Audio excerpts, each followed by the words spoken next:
Hai, shalom adik-adik. Apa kabar? Tentunya luar biasa. Wah, gak berasa ya, udah hari Minggu aja. Tapi ngomong-ngomong, apakah adik-adik udah mandi? Udah berpakaian yang rapi?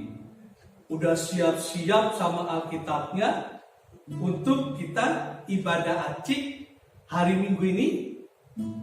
Ayo, yang belum ada Alkitabnya, silakan ambil Alkitabnya. Kak Boni tunggu. Ayo silakan. Papa, mamanya, kakaknya, adiknya, om, tantenya yang mendampingi bisa minta tolong Alkitabnya juga dibawa. Dengan berpakaian yang rapi, kita akan siap untuk ibadah acik kita minggu ini. Adik-adik udah siap? Oh ya, satu lagi Kak Boni lupa. Jangan lupa masker. Kita harus sesuai dengan protokol kesehatan kita ya. Jadi kita selalu memakai masker. Kemanapun kita pergi, adik-adik jangan lupa memakai masker ya. Mari, Kak Boni ajak adik-adik untuk menyiapkan hati. Kita akan mulai ibadah kita. Tapi sebelumnya, Kak Boni akan berdoa. Mari kita berdoa. Terima kasih Tuhan, kami bersyukur buat hari ini.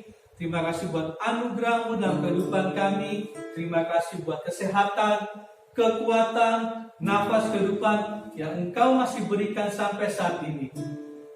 Hamba-Mu berdoa, Kau berkati setiap kami, adik-adik-Mu, teman-teman-Mu yang akan mengikuti ibadah acik ini Tuhan. Berikan kami hikmat, berikan kami ketenangan, agar kami bisa tenang untuk mengikuti sepanjang jalan ibadah acik kami. Kami bersyukur, kami akan mulai bersorak-sorai, kami akan mulai menyembah Engkau dalam ibadah kami. Di dalam nama Tuhan Yesus, semua adik-adik, semua teman-teman, semua yang mengikuti ibadah acik, yang mau mengikutinya sama-sama katakan, Amin. Oke, silakan duduk. Kita akan menyembah Tuhan. Kita akan belajar untuk menyembah Tuhan terlebih dahulu adik-adik. Siapkan hati. Mari kita mulai menyembah.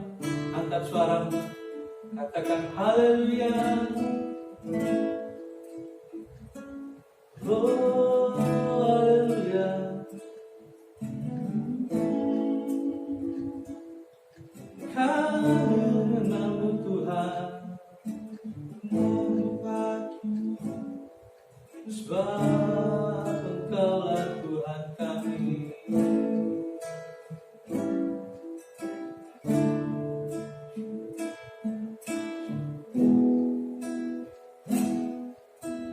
Aku lihat mataku dan lihat wajah-Mu,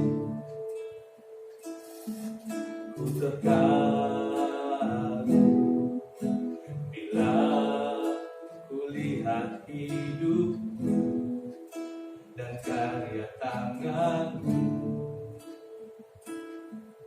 Ku tersanjung bila ku lihat mataku, bukan mataku lihat wajahmu. Ku terkagum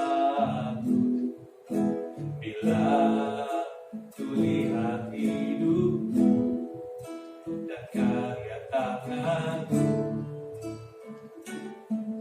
Ku tersanjung karena semua yang baik dalam hidupku, itulah karya-Mu. Kau beri kesempatan yang baru, dan ku ingin mengenal-Mu Tuhan lebih dalam dari semua yang ku kenal. Tiada kasih yang melebihi-Mu, ada untuk menjadi penyembah. Mari kita katakan lagi dari awal. Bila ku buka mataku, bila ku buka mataku, dan ku lihat wajahmu, ku terkagum. Bila ku lihat hidupmu dan karya tanganmu, ku tersanjung. Karena semua yang baik dalam hidupku, itulah karyamu. Kau beri kesempatan yang baru, dan ku ingin mengenalmu, Tuhan, lebih dalam dari semua yang ku kenal. Tiada kasih yang melebihimu. Ku ada untuk menjadi penyembahmu, dan ku ingin mengenalmu, Tuhan, lebih dalam dari semua yang ku kenal. Tiada kasih yang melebihimu. Ku ada untuk menjadi penyembahmu, dan ku ingin mengenalmu, Tuhan, lebih dalam dari semua yang ku kenal. Tiada kasih yang melebihimu. Ku ada untuk menjadi penyembahmu.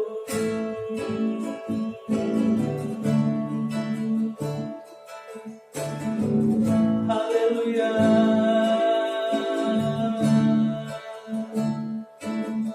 Kami mengenalmu. Kami ingin mengenalmu, Tuhan.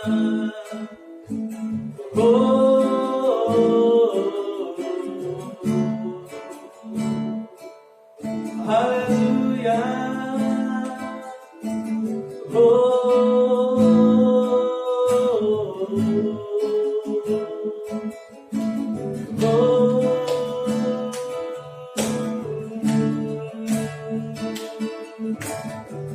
Ajar kami mengenalmu,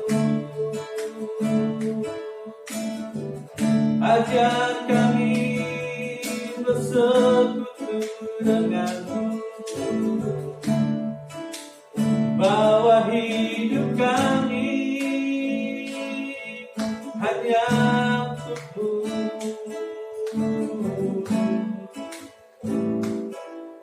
Haleluya.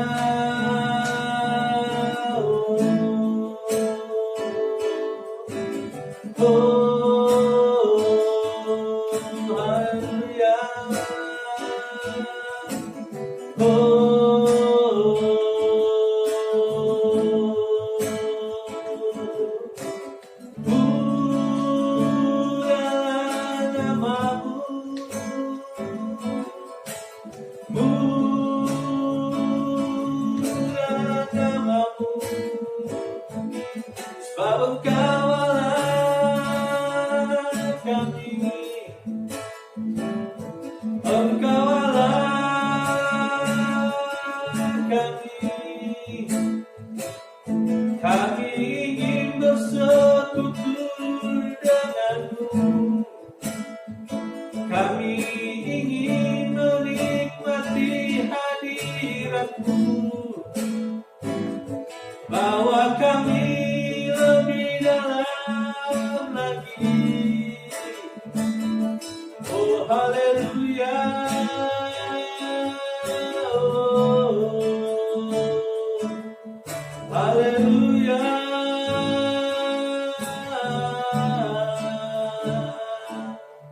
Haleluya, haleluya, haleluya.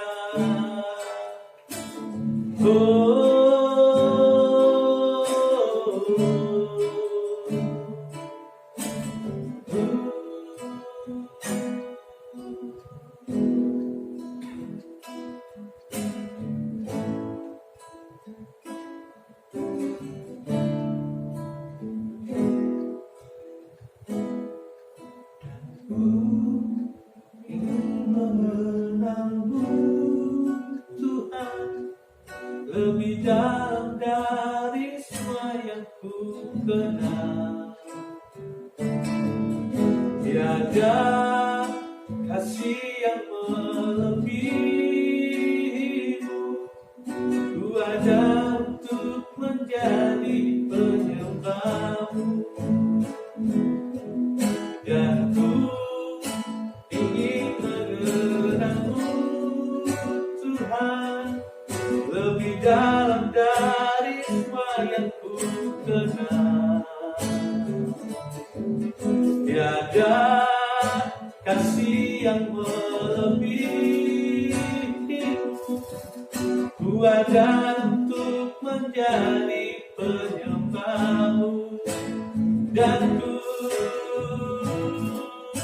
ingin mengenalmu Tuhan lebih dalam dari semua yang ku kenal.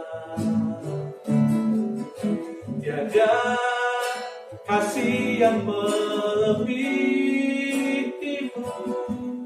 Ku ada untuk menjadi penyembahmu. Ku ada untuk menjadi penyembahmu. Ku ada untuk menjadi penyembahmu.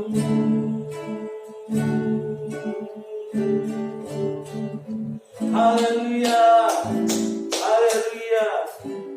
Kami ingin jadi penyembahmu Tuhan. Kami ingin menyembah Engkau lebih dalam lagi.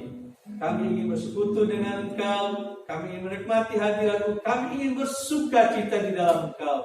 Di dalam nama Tuhan Yesus. Haleluya. Amin. Iya. Sekarang Kak Boni ajak adik-adik untuk bangkit berdiri. Kita akan naikkan satu pujian dalam nama Yesus.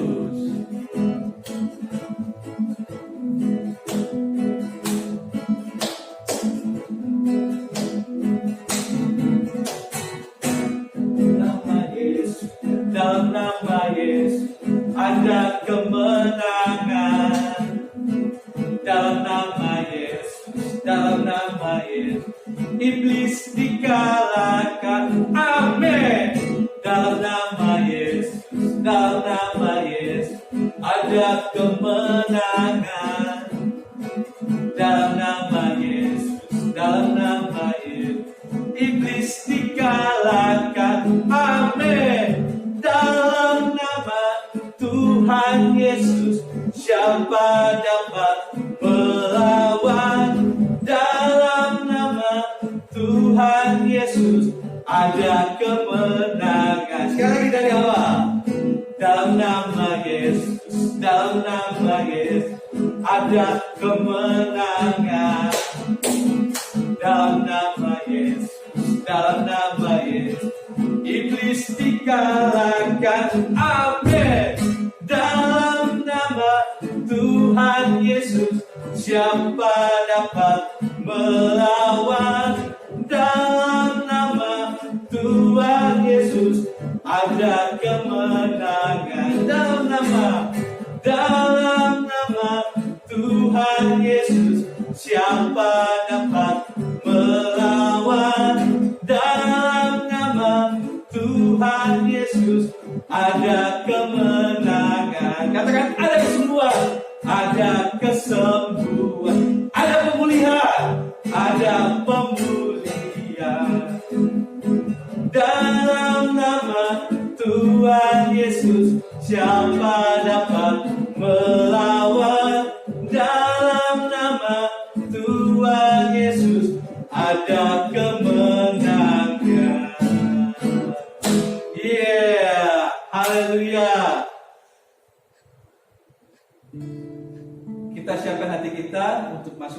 Tuhan. Keboni, persilakan adik-adik di rumah untuk duduk kembali. Papa mamanya, om tantenya silakan. Kita sama-sama untuk menyembah Tuhan juga.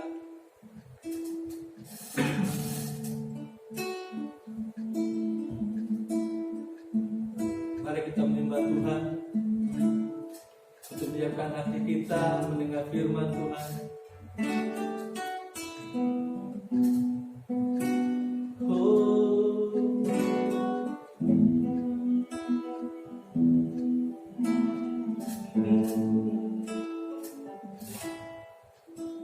Ajar kami menyembah, ajar kami tinggikan-Mu. Engkau Allah yang setia,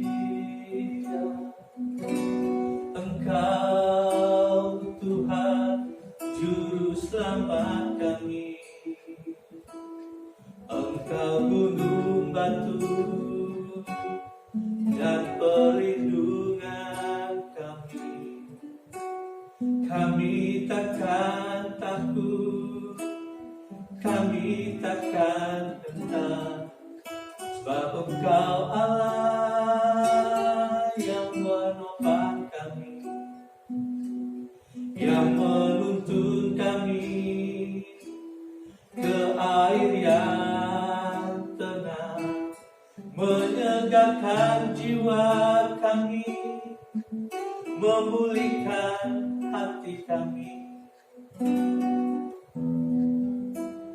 Engkau Tuhan kami, Kau ku sembah. Kau ku sembah,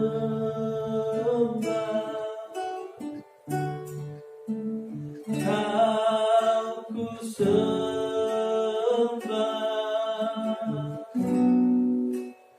Kau ku sembah,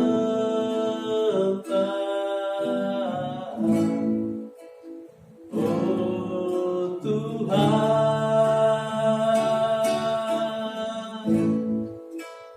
Kau ku sembah, Kau ku sembah,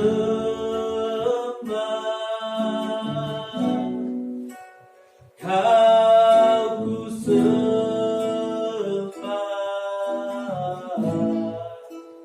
oh Tuhan. Kau ku sembah, Kau ku sembah,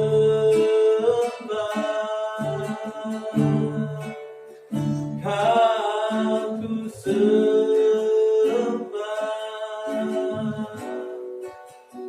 Kau ku sembah,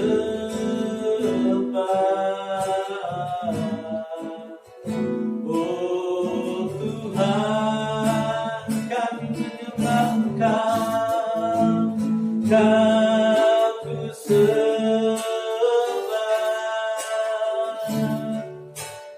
Kau ku sembah,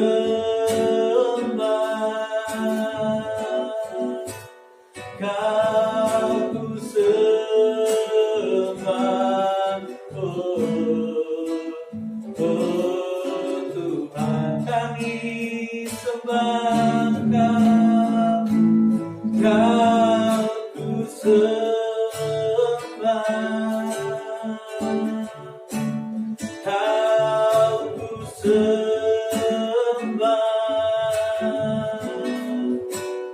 Kau ku sembah, oh Tuhan.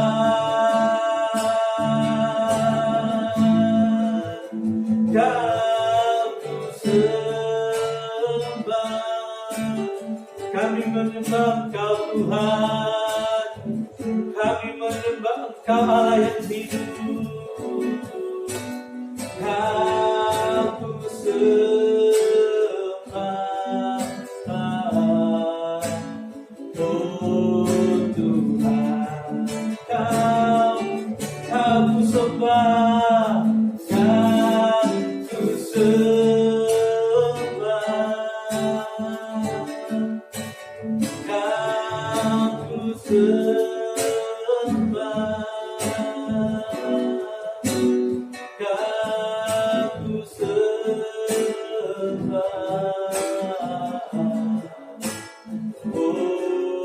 Tuhan.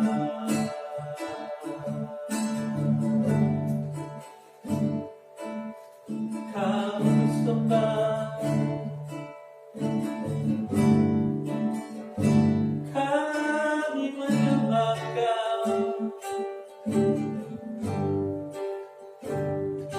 kami tinggikan Kau.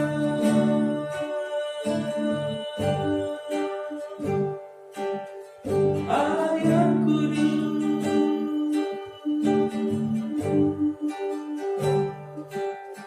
haleluya, haleluya.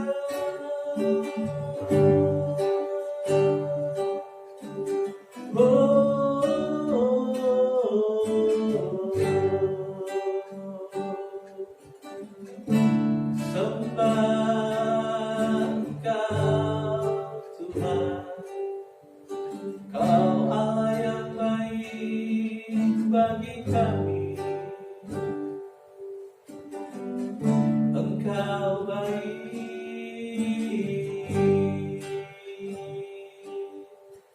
haleluya.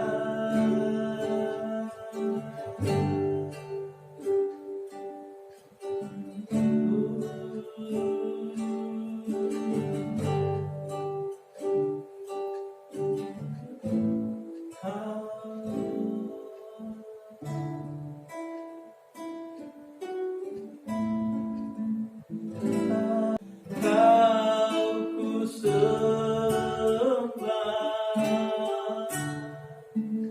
Kau ku sembah, Kau ku sembah,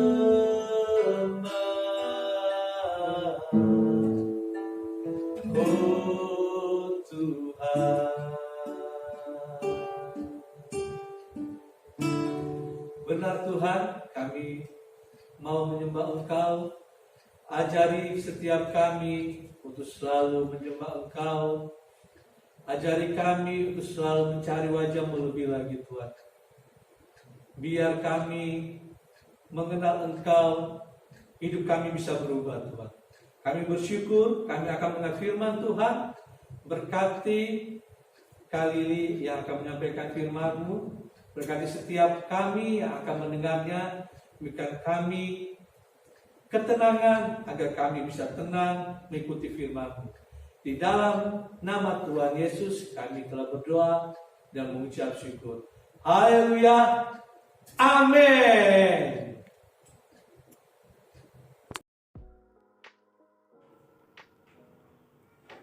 Adik-adik, sebelum membaca Alkitab, mari kita berdoa, minta Roh Kudus Tuhan menolong kita supaya kita mengerti dan juga kita mau melakukan dalam kehidupan kita. Mari kita berdoa. Tuhan Yesus, kami bersyukur karena kami mendapat kesempatan untuk memuji nama Tuhan. Kami juga mengucap syukur karena kami mau membaca Alkitab. Tuhan, kami mohon supaya Roh Kudus menolong kami mengerti dan juga menolong kami melakukannya dalam kehidupan kami, supaya kami menjadi anak-anak yang percaya sungguh-sungguh kepada Tuhan. Di dalam nama Tuhan Yesus Kristus yang hidup kami berdoa. Amin. Adik-adik, beberapa minggu ini kita kan belajar tentang tokoh-tokoh Alkitab. Nah, kita itu bukan sekedar membaca dan juga mengetahui siapa-siapa sih tokoh-tokoh Alkitab itu, tapi kita juga belajar bahwa Tuhan itu mau menemui tokoh-tokoh Alkitab dan bagaimana Tuhan kita itu bergaul dengan tokoh-tokoh Alkitab itu. Bagaimana Tuhan memperkenalkan diri dan bagaimana akhirnya tokoh-tokoh Alkitab itu mempercayai Tuhan. Nah, adik-adik dan Kak Lili sudah belajar tentang Abraham. Terus kita sudah belajar tentang Ishak. Dan hari ini Kak Lili mau ajak adik-adik untuk belajar tentang Yakub. Nah, Allah kita itu pada mula-mula itu disebut sebagai Allah Abraham, Allah Ishak, dan Allah Yakub. Jadi ini adalah bagian yang terakhir tentang bagaimana penyebutan Allah Abraham, Allah Ishak, dan Allah Yakub itu terjadi. Nah, karena pada mulanya Allah itu memanggil satu jemaat Tuhan atau satu kelompok keluarga besar, yaitu satu bangsa yang besar, yaitu bangsa Israel. Nah, dari mana asal mula bangsa Israel, itulah yang mau kita baca hari ini, dan juga kita juga mau mengenal seperti apa sih Allah Abraham, Allah Ishak, dan Allah Yakub itu. Oke, adik-adik, mari kita baca Alkitab. Baca Alkitab kita hari ini diambil dari Kejadian 25. Ayat yang ke-19, 25 dan 26. Kak Lili akan bacain buat adik-adik ya. Nah, inilah riwayat keturunan Ishak anak Abraham. Abraham memperanakan Ishak. Nah, jadi yang paling pertama Tuhan panggil adalah Abraham. Lalu yang kedua anaknya Abraham namanya Ishak. Sekarang kita mau mendengarkan kisah anaknya Ishak, yaitu Yakub. Nah, Yakub ini adalah satu dari 2 orang anak kembar. Waduh, ini seperti ceritanya Michael dan Michelle ya. Nah, tetapi agak berbeda karena kita akan tahu nanti kenapa ya Yakub ini tidak seperti Michael dan Michelle anaknya manis-manis ya. Ada sesuatu tentang Yakub ini yang akan kita baca di bagian Alkitab ini. Tapi sebelumnya mari kita dengarkan di ayat 25 dan 26. Keluarlah yang pertama waktu lahirnya yang warnanya merah, seluruh tubuhnya seperti jubah berbulu, sebab itu ia dinamai Esau. Jadi waktu mamanya melahirkan, yang pertama keluar atau yang pertama lahir adalah Michelle. Oh bukan, yang pertama kali lahir adalah Esau namanya. Nah, warnanya merah dan tubuhnya itu seperti jubah atau ya kayak jaket yang Kak Lili pakai gini. Oh, dan berbulu sehingga ia dinamai Esau. Mungkin dalam bahasa Israel waktu itu Esau itu berbulu gitu. Lalu kedua lahirlah adiknya, tangannya memegang tumit Esau. Adik-adik tahu tumit itu adalah bagian kaki yang di ujungnya belakang ya. Nah, sebab itu ia dinamai Yakub. Ishak berumur 60 tahun pada waktu mereka lahir. Jadi Ishak itu papanya berumur 60 tahun waktu mereka lahir. Anaknya kembar 2. Michael dan Michelle. Bukan. Yang lahir adalah Esau dan Yakub.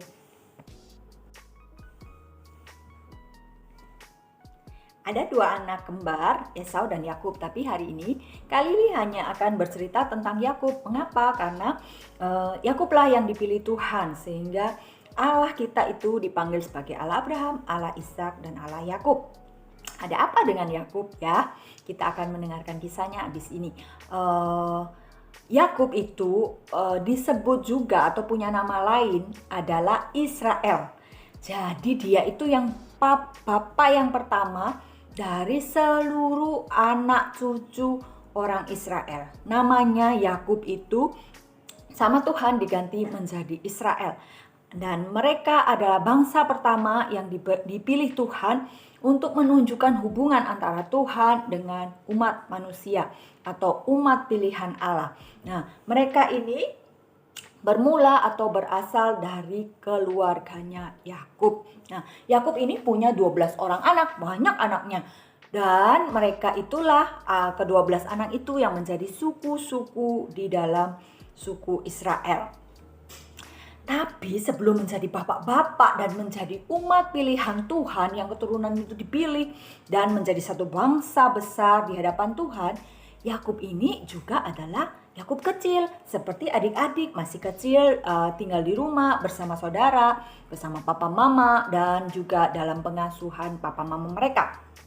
Nah, Kak Lili mau tunjukin di dalam bagian Alkitab bahwa Yakub kecil ini punya satu hal yang membuat orang itu gak bisa percaya sama dia. Dan membuat papanya, saudara-saudaranya tuh jengkel sama dia. Apa itu? Kejadian 27 ayat 35 sampai 37 mencatat bahwa si Yakub ini adalah anak yang penuh tipu daya, alias si Yakub ini suka bohong. Kita baca Alkitab ya, jadi bukan kata Kak Lili, kata Alkitab kita selidiki. Kejadian 27 ayat 35 sampai 37. Jawab ayahnya, adikmu telah datang dengan tipu daya dan telah merampas berkat yang untukmu itu. Kata Esau, bukankah tepat namanya Yakub karena ia telah 2 kali menipu aku. Hak kesulunganku telah dirampasnya dan sekarang dirampasnya pula berkat yang untukku. Lalu katanya, apakah Bapak tidak mempunyai berkat lain bagiku? Lalu Ishak menjawab Esau, katanya, sesungguhnya telah kuangkat dia menjadi tuan atas engkau dan segala saudaranya. Telah kuberikan kepadanya menjadi hambanya dan telah kubekali dia dengan gandum dan anggur. Maka kepadamu apa lagi yang dapat kuberbuat, ya anakku? Jadi karena Bapak Ishak itu sudah memberkati anaknya Yakub, maka Tuhan itu mengabulkan berkat yang sudah diberikan oleh Bapak Ishak. Doa-doanya itu dikabulkan Tuhan. Dan Tuhan itu memberikan berkat pada Yakub karena pemilihan Tuhan pada Yakub itu terjadi. Tetapi adik-adik perlu tahu apa yang dilakukan oleh Yakub, yaitu tipu daya yang sudah dia lakukan pada Esau itu pasti ada akibatnya. Apa yang menjadi akibatnya? Begitu Yakub itu sudah melakukan tipu daya, maka dia itu menjadi orang yang tidak lagi bisa dipercaya. Karena tidak bisa dipercaya, dia juga tidak bisa lagi hidup di rumah papanya karena akan bertemu dengan Esau yang sedang jengkel sama Yakub itu, sehingga Yakub ini lari ke negara yang lain. Nah, kita mau tahu bagaimana kelanjutan kisah Yakub. Waktu dalam pelarian, Yakub itu akhirnya berada di satu tempat yang kita bisa baca kisahnya di Kejadian 28 ayat 12, 15, 19 dan 21. Maka di suatu tempat itu Yakub itu bermimpi. Di bumi ada didirikan sebuah tangga yang ujungnya sampai di langit. Dan tampaklah malaikat-malaikat Allah turun naik di tangga itu. Sesungguhnya aku menyertai engkau dan aku akan melindungi engkau kemanapun engkau pergi. Dan aku akan membawa engkau kembali ke negeri ini. Sebab aku tidak akan meninggalkan engkau, melainkan tetap melakukan apa yang kujanjikan kepadamu. Jadi ini waktu dia belum sampai ke negara lain tetapi masih baru keluar dari rumah papanya. Dan di dalam pelarian itu kan dia tidak punya apa-apa, nggak punya teman, nggak punya kecukupan, nggak punya barang, nggak punya makanan, pakaian. Nah, dia merasa bahwa dia sendirian dalam pelarian dan juga dia tidak dipercayai siapapun. Karena itu Tuhan itu menemui Yakub dalam mimpinya. Dan Tuhan berkata, aku menyertai engkau, melindungi engkau kemana engkau pergi. Aku akan membawa engkau kembali ke negeri ini. Sebab aku tidak akan meninggalkan engkau dan akan melakukan apa yang kujanjikan padamu. Di tempat itu Yakub memberi namanya Betel. Dulu nama kota itu adalah kota Luz, kota yang dekat dengan tempat tinggal papanya. Lalu bernasarlah Yakub. Bernasar itu artinya Yakub ini berjanji dengan sungguh-sungguh. Jika Allah akan menyertai dan akan melindungi aku di jalan yang kutempuh ini, memberikan kepadaku roti untuk dimakan dan pakaian untuk dipakai sehingga aku selamat kembali ke rumah ayahku, maka Tuhan akan menjadi Allahku. Nah, jadi ketika Yakub yang sedang sendirian dalam pelarian, tidak punya teman, tidak dipercayai, Tuhan Allah menemuinya dan Tuhan Allah memberikan kepercayaan kepada Yakub. Saat itu Yakub membalasnya dengan mengatakan bahwa kalau Tuhan menyertai dan melindungi aku janji. Kalau aku akan selamat kembali ke rumah ayahku, maka Tuhan akan menjadi Allahku. Nah, karena kepercayaan yang sudah Tuhan Allah berikan kepada Yakub, Yakub ini juga memberikan kepercayaan kepada Allah. Allah menjadi Allah satu-satunya yang akan dia percayai. Oke. Dan adik-adik, di dalam kisah ini waktu kita baca selanjutnya, Tuhan Allah menepati janjinya. Yakub dipelihara, dia akan tinggal di negara yang lain, lalu dia punya anak. Tadi kan Kak Lili sudah cerita di awal bahwa dia punya 12 anak dan nanti akan lahir juga cucu-cucunya dan dia menjadi bangsa yang besar. Waktu mereka sudah menjadi suatu bangsa yang besar, suatu keluarga besar maksud Kak Lili, yang akhirnya disebut bangsa Israel itu. Nah, kembalilah Yakub ini mau pulang nih ke rumah bapaknya, lalu dia tuh mengajak semua anggota keluarganya dan satu bangsa itu, bangsa Israel, untuk kembali. Nah, waktu mereka mau berencana itu, Yakub itu berkata kepada seluruh anggota keluarganya di Kejadian 35 ayat 2-7. Berkatalah Yakub kepada seisi rumahnya dan kepada semua orang yang bersama-sama dengan dia. Jadi selain anggota keluarganya, dia juga punya pegawai-pegawai, orang-orang yang hidup bersama dia. Karena dia itu adalah satu keluarga yang besar dan punya kekayaan yang banyak urusan, sehingga dia juga punya pegawai-pegawai. Jauhkanlah dewa-dewa asing yang ada di tengah-tengah kamu, tahirkan dirimu. Tahirkan itu artinya kamu harus kudus, harus meninggalkan semua yang jahat. Dan tukarlah pakaianmu. Menukar pakaian itu sebagai tanda bahwa kita itu sungguh-sungguh melakukan apa yang kita mau kerjakan. Marilah kita bersiap dan pergi ke Betel. Aku akan membuat mezbah di situ bagi Allah yang telah menjawab aku pada masa kesesakanku dan yang telah menyertai aku di jalan yang kutempuh. Nah, dari ayat ini kita bisa tahu bahwa Tuhan Allah selalu menepati janjinya.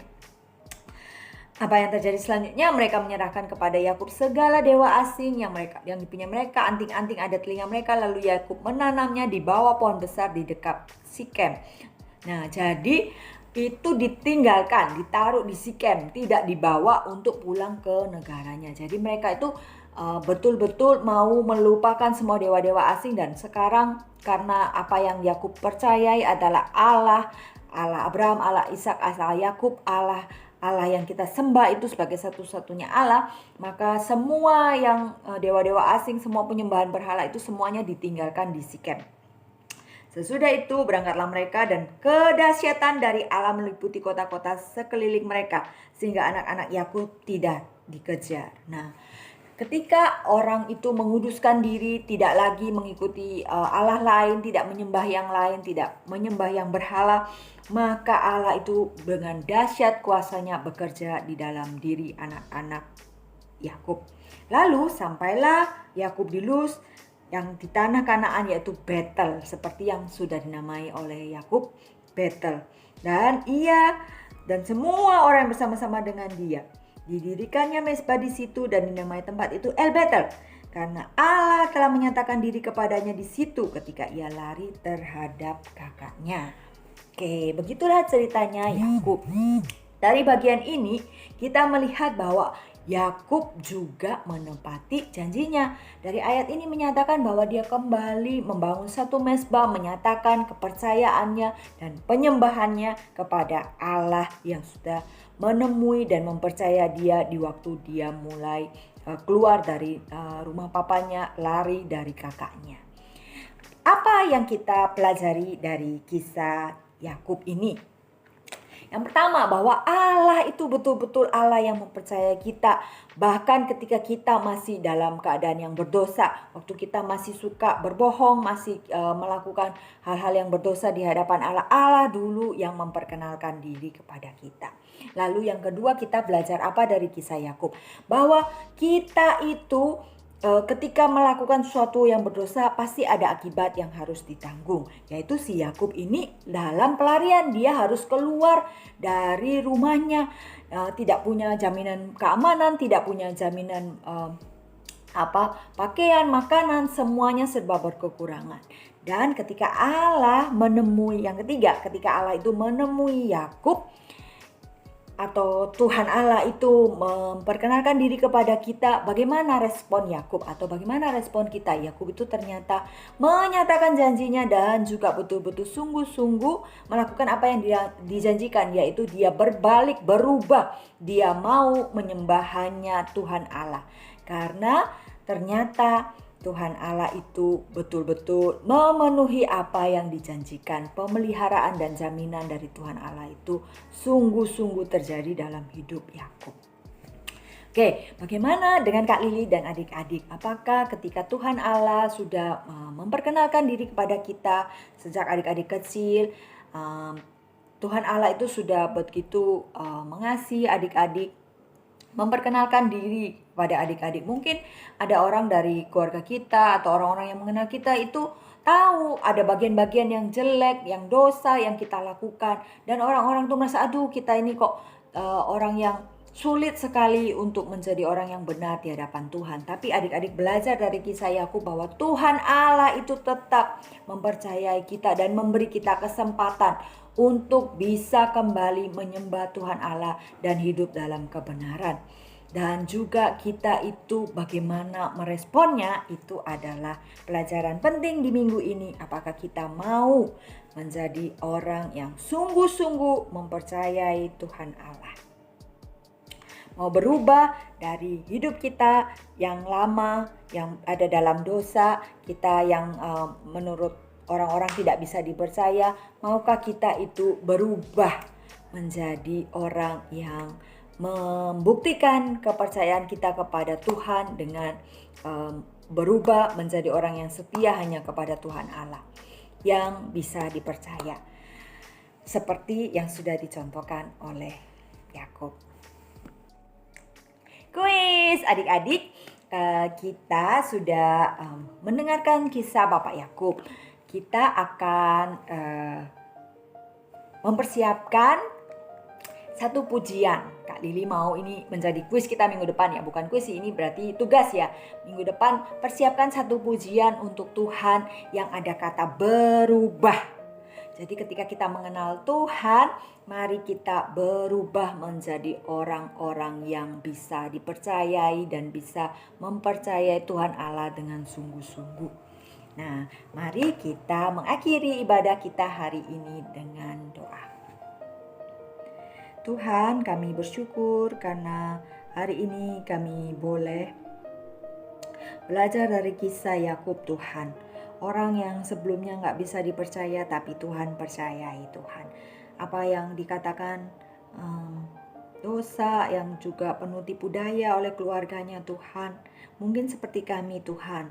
Kami mungkin masih menjadi anak yang nakal, masih menjadi anak yang tidak bisa dipercaya, Tuhan. Tetapi ketika kami mengenal Tuhan, biar ada perubahan dalam hidup kami. Kami mau Tuhan menjadi orang yang percaya Tuhan sungguh-sungguh dan membuktikannya dalam hidup kami, Tuhan. Kami mohon Tuhan supaya ada perubahan dalam hidup kami. Kami mohon Tuhan supaya kasih-Mu, penyertaan-Mu Tuhan, jaminan-Mu Tuhan, dan ketepatan janji yang Tuhan buat dalam hidup kami, Tuhan, membuat kami bisa sungguh-sungguh menjadi orang yang percaya kepadamu. Di dalam nama Tuhan kami Yesus Kristus kami sudah berdoa. Amin. Adik-adik ingat kuisnya atau tugasnya adalah merekam satu lagu yang ada kata berubah. Oke, jumpa minggu depan. Yesaya 41 ayat 10. Janganlah takut sebab aku menyertai engkau. Janganlah bimbang sebab aku ini Allahmu. Aku akan meneguhkan, bahkan akan menolong engkau. Aku akan memegang engkau dengan tangan kananku yang bawa kemenangan.